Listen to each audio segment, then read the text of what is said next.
Hey there. So glad you're here today. This episode's title is Time to Rest, Time to Reenter. I don't know about you, but I don't love reentry. This is reentry week for me as Christmas is wrapped up. And as I record this, it's just the beginning of January. And, yesterday was a bit rough because it was like, oh, wow, I really should get some things done. I think it's about that time. And I am not a great starter. I am a good finisher. Well, I'm kind of, it just takes me a bit to get going. Once I'm in, I'm in. But so sometimes I have to bribe myself and just be like, you know what? Just do it for 15 minutes and then you can stop. And once I'm in for 15 minutes, I'm in for real because I want to get the thing done. But I have to push myself to get going sometimes. So I'm curious about you. Are you a starter? Are you a finisher? Do you like the middle? And what about rest? Is something rest something you avoid, or rest something you dream of, or do you feel like you rest, air quote, but don't feel rested? And that's something to dig into because as we talk about stewardship, the reality is that taking care of ourselves and resting properly is good stewardship, right? Our bodies need rest, our minds need rest, even our spirits need rest, right? Come to me, all you are weary and heavy laden, and you will find rest for your souls. God says in Matthew. He's not saying keep working, guys. I don't care how long it takes. You get that thing done, right?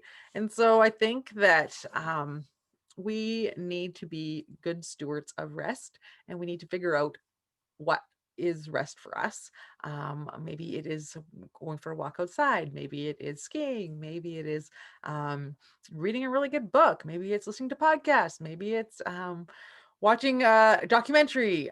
There's so many things that can be restful, but it's important to know what is restful for us, and then to make sure that it's in our week as a priority. And again, with my different courses about stewardship, that is something I offer, is just helping people find the space and in their lives. It is incredible to help someone realize that I do have space. I could actually rest, and how important that is, and what a game changer.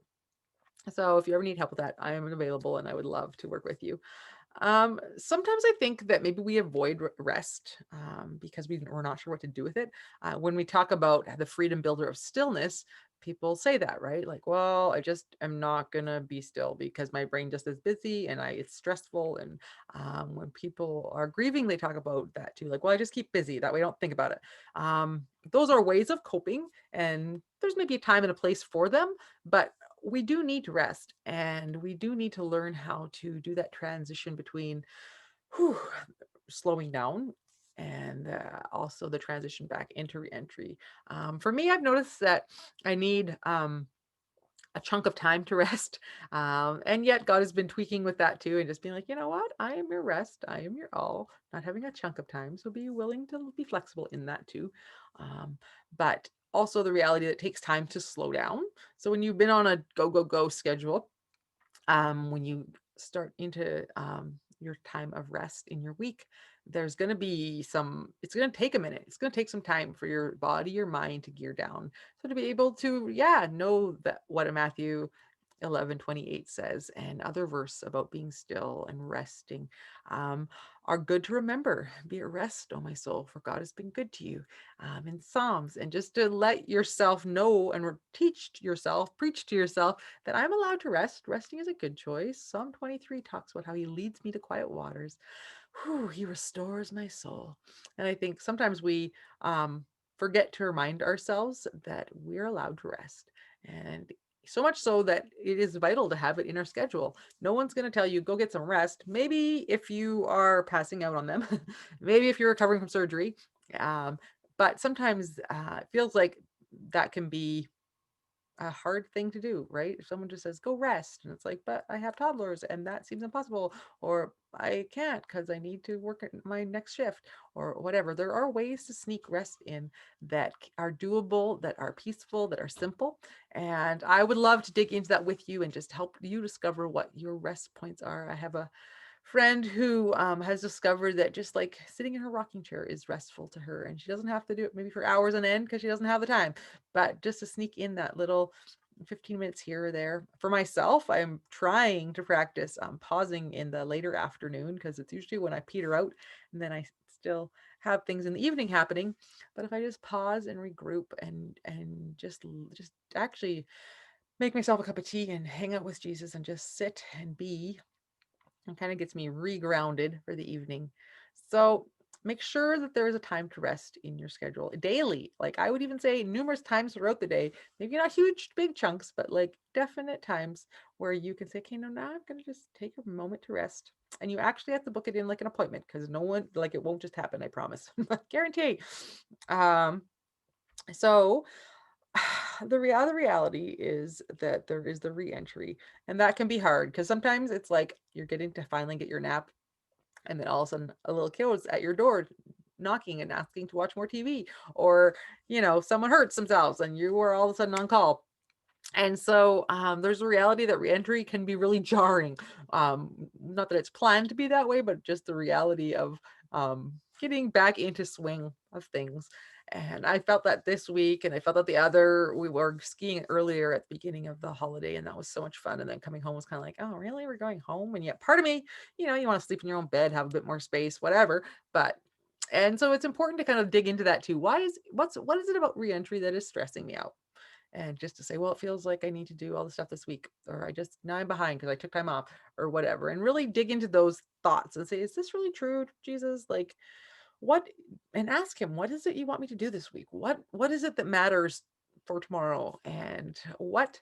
Remind yourself you don't have to do it all the first day you get back. A friend, Alita Norris, posted that yesterday, and I saw it, and I was like, I know this, and I love that you said it out loud right here because sometimes we need someone else to remind us of what we have already heard or have told others even.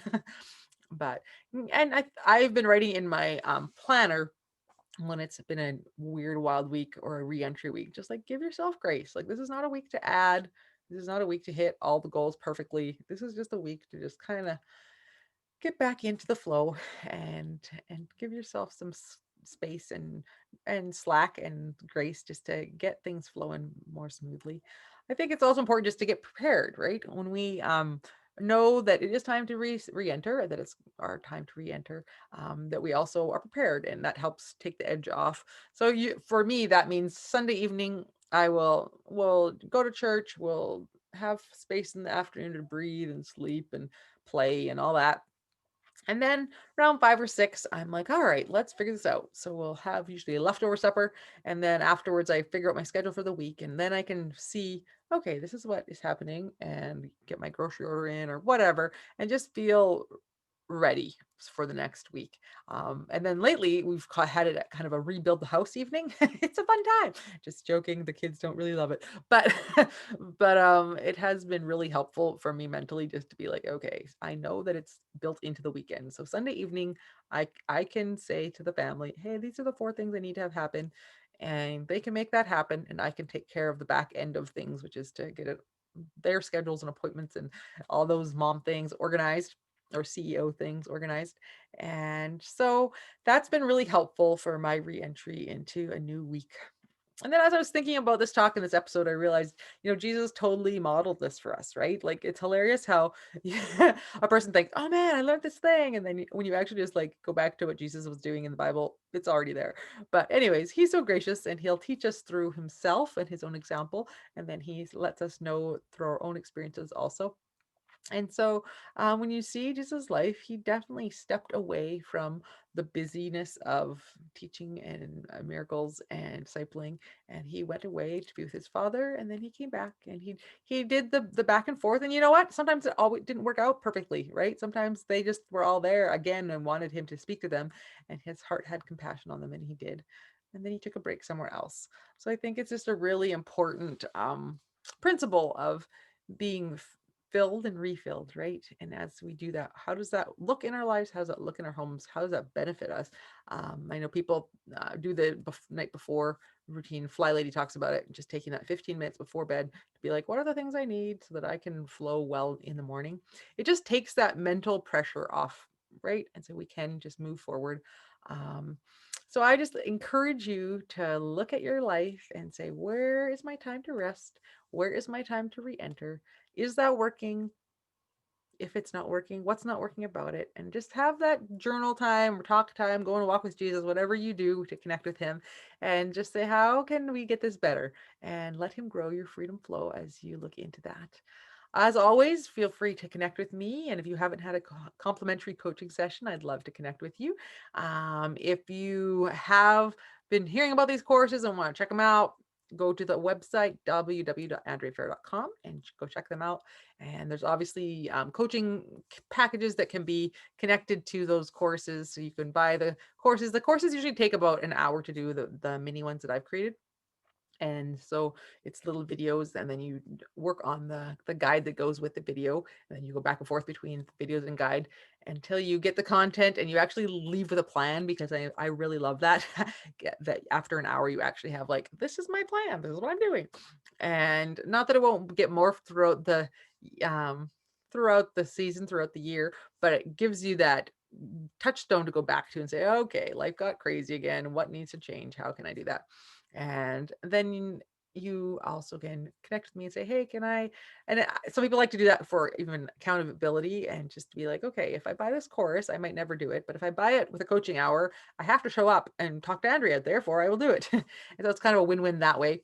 And I think that as you talk with someone to you, it goes deeper and you just feel that extra support, and which is going to help you be able to follow through with your new plan, right?